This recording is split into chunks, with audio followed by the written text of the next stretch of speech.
ऐसी बात नहीं है कि बिहार में विकास नहीं हुआ। बिहार में बहुत काम हुआ है। बिहार में अगर 10-15 साल पहले आप देखिए और आज तुलना कीजिए तो बिहार बहुत आगे बढ़ गया।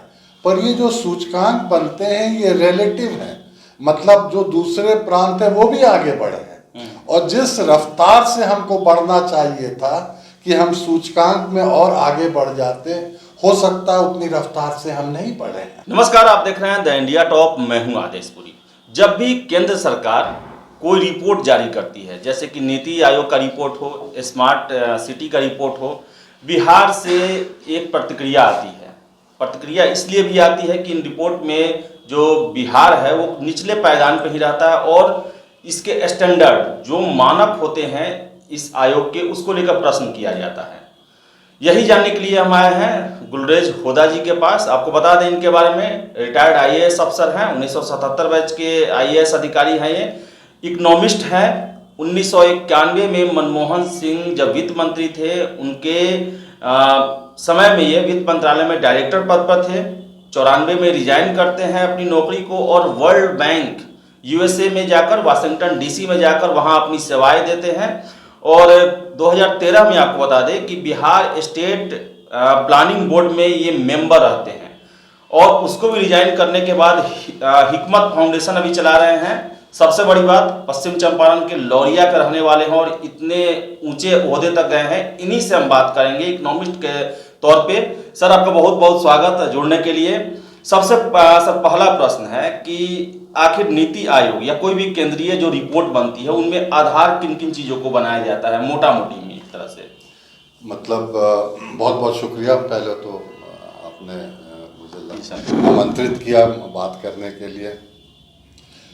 नीति आयोग से कई किस्म के रिपोर्ट आते हैं। शिक्षा पे रिपोर्ट आई थी, स्वास्थ्य स्थिति पे रिपोर्ट आई थी, जलवायु की क्या वस्तु स्थिति है उस पर रिपोर्ट आई थी, और हाल में जो रिपोर्ट आई है ये गरीबी पे है। उस पे एक नई किस्म का रिपोर्ट है, इसको मल्टी डायमेंशनल पॉवर्टी कहते हैं। पहले जो पॉवर्टी माने गुर्बत गरीबी का जो एक तरह से मापदंड होता था वो एक औसत मनुष्य को कितना खाने को मिलता है, कैलोरीफिक वैल्यू पे आधारित होता था। उससे हट के अब जो ये मल्टी डायमेंशनल पॉवर्टी इंडेक्स है, इसमें अलग अलग चीज़ों को भी इसमें लाया जाता है। जैसे शिक्षा सुविधा मिल रही है कि नहीं, स्वास्थ्य कैसा है और जीवन व्यतीत करने में कैसे को क्या क्या कठिनाइयाँ होती हैं। तो एक तरह से ये समझिए कि पॉवर्टी का जो सूचकांक है, जो दरिद्रता का सूचकांक है, उसको और व्यापक बनाने की कोशिश की गई है और ये मैं समझता हूँ अच्छी पहल है नीति आयोग की तरफ से। तो आखिर बिहार में सरकार ये कहती है कि हमने चहुमुखी विकास किया है, सभी क्षेत्रों में विकास किया है, फिर इनका ऑब्जेक्शन इस पर इतना क्यों रहता है कि नहीं ये रिपोर्ट जो है वो एक तरह से कहें तो गलत है, या फिर उन आयामों को नहीं रखा गया, यहाँ की परिस्थितियों को नहीं देखा गया और पूरे भारत से इसकी तुलना कर दी गई? ये तो जो नाकार रहे हैं रिपोर्ट उनसे आपको पूछनी चाहिए। सरकार के लिए तो मैं नहीं बोल सकता हूँ। हालांकि ये बहुत ही मैं दूसरे जगहों पे भी देखा है कि लोग ऐसी जब रिपोर्ट आती है और उसमें अगर सही मार्क नहीं मिलते हैं तो ये समझिए कि स्वाभाविक है कि रिपोर्ट को ही लोग नकारने की कोशिश करते हैं। पर हम समझते हैं कि ऐसा नहीं करना चाहिए, क्योंकि ऐसी बात नहीं है कि बिहार में विकास नहीं हुआ। बिहार में बहुत काम हुआ है। बिहार में अगर 10-15 साल पहले आप देखिए और आज तुलना कीजिए तो बिहार बहुत आगे बढ़ गया। पर ये जो सूचकांक बनते हैं ये रिलेटिव हैं, मतलब जो दूसरे प्रांत है वो भी आगे बढ़े हैं और जिस रफ्तार से हमको बढ़ना चाहिए था कि हम सूचकांक में और आगे बढ़ जाते, हो सकता है उतनी रफ्तार से हम नहीं बढ़े हैं। और जो हमारी समस्याएं हैं और जो एक तरह से जो हमारे कंडीशंस हैं, जो स्थिति है धरातल पे, ज़मीन पे, इतनी मुश्किल स्थिति है कि हम लोग को और बढ़ने की ज़रूरत है। तो मैं ये नहीं समझता हूँ कि सिर्फ इसी वजह से कि हम आखिरी पायदान पे हैं इसलिए हम लोग को इसको समझना नहीं चाहिए, इसकी बारीकियों को समझना चाहिए और उन कमज़ोरी को दूर करना चाहिए, तो हम लोग और आगे बढ़ेंगे। और अगर इस मापदंड में सूचकांक के संरचना में अगर कोई ऑब्जेक्शन है तो उसको भी, उस पर भी डिबेट होना चाहिए। सर, आप बिहार स्टेट प्लानिंग बोर्ड के मेंबर हैं, आप अमेरिका से आते हैं वर्ल्ड बैंक से और बिहार को आप अपनी सेवा देते हैं। क्या लगता है बिहार में आखिर कमियां कहाँ हैं, या फिर किस क्षेत्र में ज़्यादा अच्छा काम हुआ है? इन सब को बताते हैं, जो कमी है जिसके कारण आज बिहार पिछड़ रहा है, उनके बारे में भी सर थोड़ा बताते हैं आप। देखिए, जब विकास की लोग बात करते हैं तो दो चीज़ से शुरू करते हैं। पहली चीज़ जो लोग कहते हैं अंग्रेजी में हिस्टोरिकल कंडीशंस क्या थे, कि अगर आप पीछे मुड़ के देखिए तो देखिए आप कहाँ से आ रहे हैं, क्योंकि आज की चुनौती कल जो संदर्भ था उस पर निर्धारित होता है। तो हम लोग का जो हिस्टोरिकल जो बैकग्राउंड है ज़रा कठिन रहा है, क्योंकि परमानेंट सेटलमेंट था, यहाँ पे सामंतवादी सोच पैदा हो गया था, फ्यूडलिज्म था, तो उससे आप निकल के आए। फिर उसके बाद आप आए जब 47 आज़ादी के बाद जो आर्थिक नीतियाँ बनी, तो एक केंद्र सरकार की नीति होती थी, उसको फ्रेट इक्वलाइजेशन करते थे। तो आपके पास मिनरल्स होने के बावजूद जो महाराष्ट्र में या गुजरात में जो रेट मिलता था, आपके जो फ़ायदे की चीज़ थी वो फ्रेट इक्वलाइजेशन से आपका वो एडवांटेज ख़त्म हो गया। उसके बाद लोग बात करते हैं हमारी जो नेचुरल कैपेबिलिटी है, जो प्राकृतिक इमरजेंसी होती है, बाढ़ है, ड्राफ्ट है, हम लोग तेराई, बिहार का बहुत हिस्सा तेराई में है, नेपाल से नदियाँ आती हैं, तो इससे भी इफेक्ट होता। तो अच्छा, सबसे आखिर में बिहार में जो पॉपुलेशन डेंसिटी है बहुत हाई है, तो इसलिए वो जो भूमि पे प्रेशर पड़ता है, बहुत प्रेशर पड़ता है। तो बहुत सारी हिस्टोरिकल फैक्टर्स है, इसके बावजूद भी हम लोग को आगे बढ़ना चाहिए।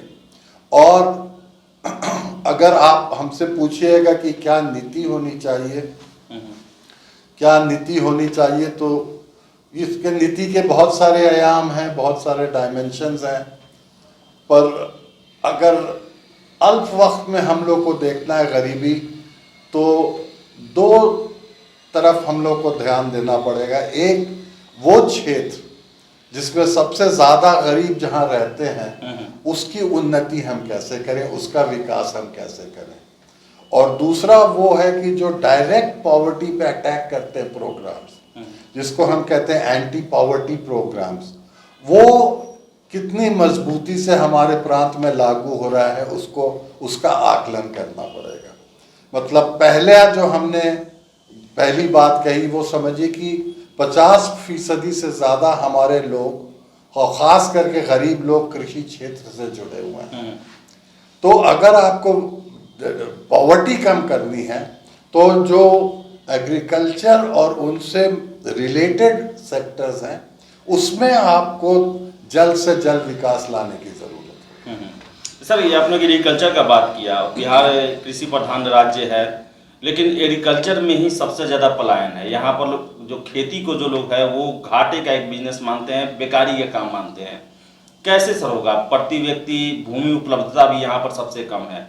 कृषि क्रांति नहीं हो पाई, 3 रोड मैप बन गए कृषि को लेकर, क्रांति नहीं हो पाई, तो कैसे हम एक्सप्लोर कर सकते हैं इसको? कृषि में विकास आसान नहीं है,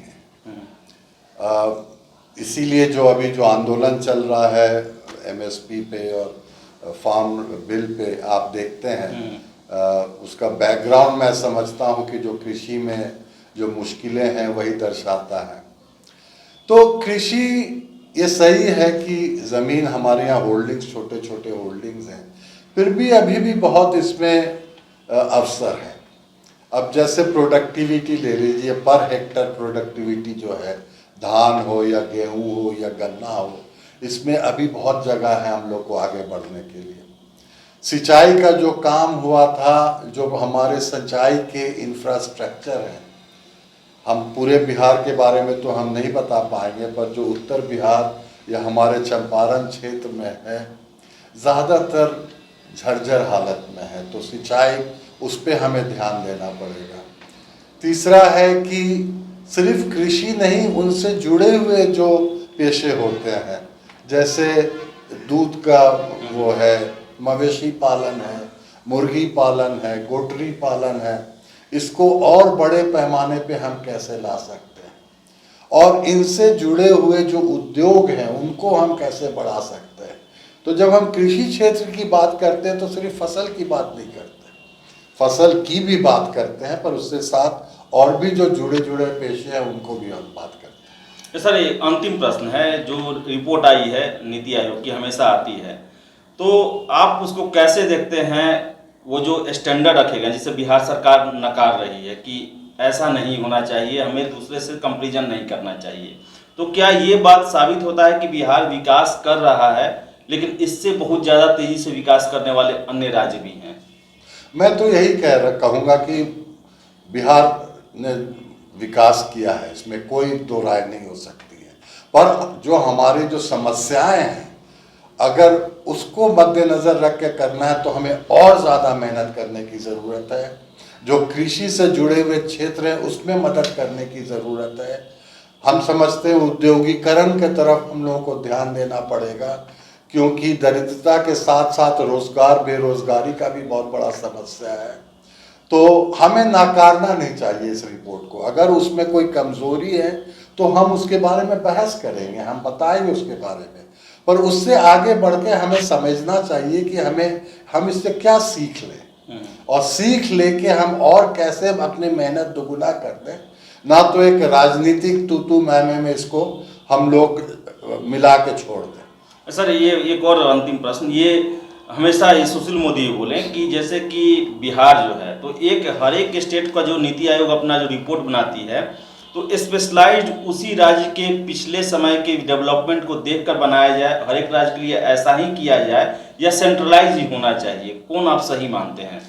देखिए, ये तो रिपोर्ट का उद्देश्य क्या है उस पर निर्भर करता है। नीति आयोग एक केंद्रीय संस्था है, वो पूरे भारतवर्ष को देखती है।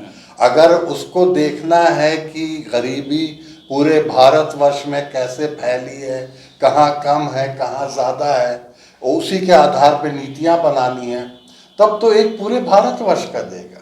और कंपैरिजन करना बुरा नहीं होता है, क्योंकि अंग्रेजी में एक कहावत है कि if you measure it you do it. जिस चीज़ को आप नापते नहीं है वो आप करते नहीं है। और अगर इस नापने से, ये सूचकांक बनाने से अगर हमें चोट है, हम आघात, तो समझिए एक तरह से उसका काम हुआ है कि हम जागे और समझे हमें और क्या काम करना है, और इसको एक सकारात्मक मोड़ लें, इसको अवसर समझें, इसको नहीं समझे कि हमारे अस्मिता पे या हमारे डिग्निटी पे या प्रतिष्ठा पे कोई घात कर रहा है। ये तो हमें समझना चाहिए और इससे सीख लेके अवसर का फायदा उठा के मेहनत करके आगे बढ़ जाना चाहिए। तो ये अवसर है नीति आयोग की रिपोर्ट, और एक चोट लगे तो आपको संभलने का भी मौका देती है, और ये आंख खोलने वाली रिपोर्ट है कि जो हमारा विकास है, जिसे हम बिहार में समझते हैं कि चहुमुखी विकास है, अगर देश के परिप्रेक्ष्य में देखें तो हमें बहुत कुछ करना है। बहुत ऐसे सेक्टर बचे हुए हैं जहां पर हमने न के बराबर काम किया है। तो जो रिपोर्ट है, इसे राजनीति के लिए केवल नकार देना, ये बिहारवासी और बिहार के लिए अन्याय होगा। इसके आयाम को अच्छे से पढ़ना होगा और अपनी कमियों को देखना होगा, सुधार करना होगा, तभी बिहार आगे बढ़ सकता है। और एक समय ऐसा हो सकता है कि हमारी रैंकिंग जो है इस सूची में टॉप 5 में रहेगी। तो फिलहाल इस वीडियो में इतना ही, और गुलरेज साहब आपको भी बहुत बहुत धन्यवाद जुड़ने के लिए। वीडियो अगर अच्छा लगे तो लाइक शेयर करें, हमारे चैनल द इंडिया टॉप को सब्सक्राइब जरूर कर लें। धन्यवाद।